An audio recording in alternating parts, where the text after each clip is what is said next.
Hello guys, welcome back. In today's video, I'm going to show you how you can enable sensitive content on your Instagram profile.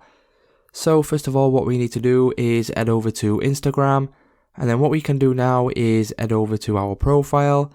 Once we're on our profile, click on the three lines in the top right hand corner, and then once we click on this, we can then click on settings.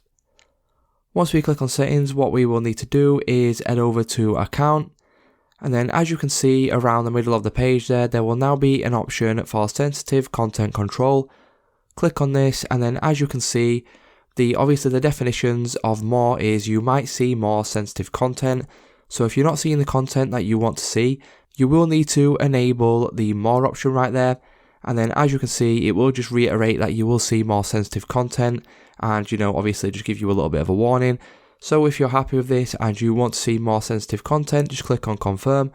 And then once we click on confirm, that will mean that you will be able to see more sensitive content in the explore page and things like that. So it's just that simple, guys. If this video did help you out, please leave a like on today's video, and I will see you in the next one.